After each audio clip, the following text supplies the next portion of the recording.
Bonjour à tous et bienvenue sur boursicoté.com pour cette nouvelle analyse technique des principaux indices mondiaux avec l'indice allemand qui avait donc cette résistance des 13 300 points la semaine dernière.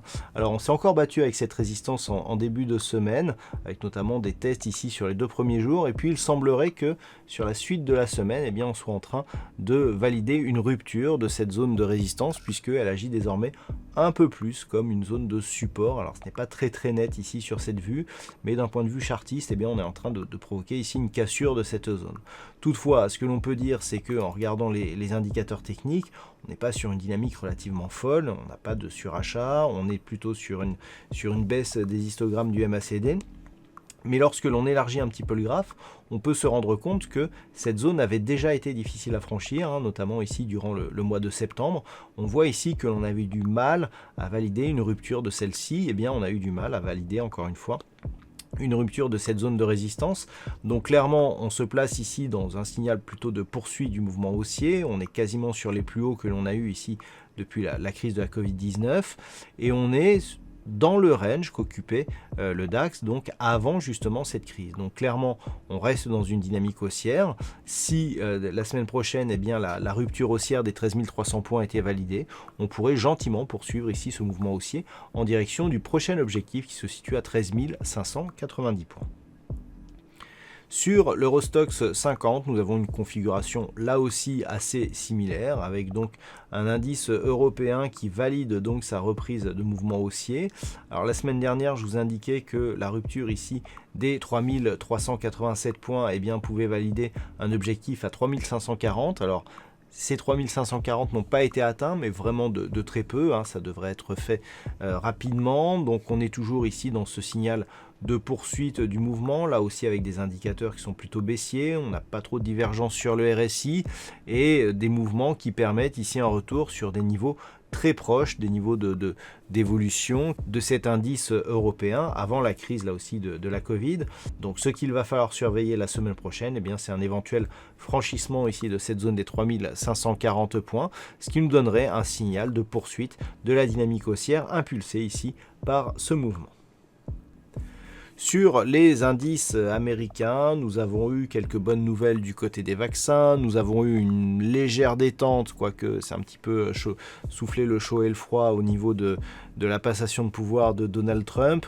On est malgré tout sur des niveaux très proches des plus hauts historiques. Lorsque l'on élargit ici cette vue, depuis la crise ici de la Covid, eh bien on est quasiment au plus haut et on est bien plus haut de ce qu'étaient les cotations ici juste avant la forte baisse du mois de février. Donc on a ici eh bien, des mouvements qui sont très proches de ces niveaux de points hauts historiques.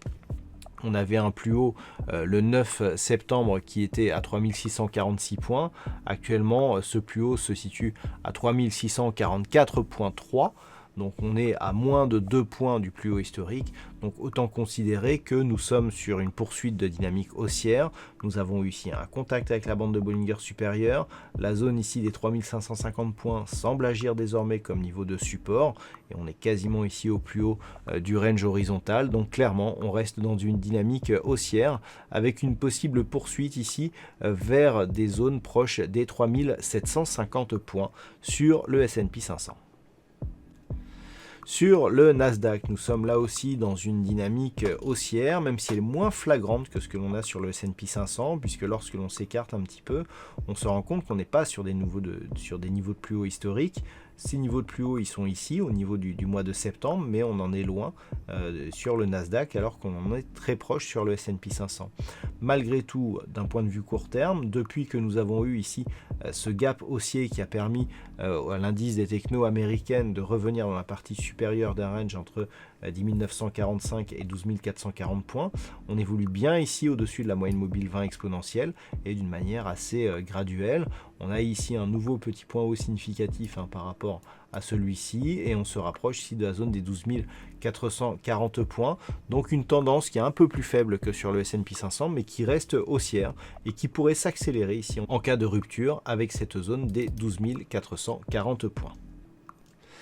Et puis enfin, nous avons le Nikkei qui a connu une forte hausse ces derniers jours et cette semaine n'a pas failli à la règle. Alors, je vous rappelle, si on passe en vue hebdomadaire et que l'on élargit ce graphe, on est de loin sur des niveaux historiquement hauts pour le Nikkei. Vous voyez qu'il faut remonter très très loin avant d'avoir des points hauts ici, donc qui se situent sur des niveaux supérieurs. Donc on est ici en 1989-90.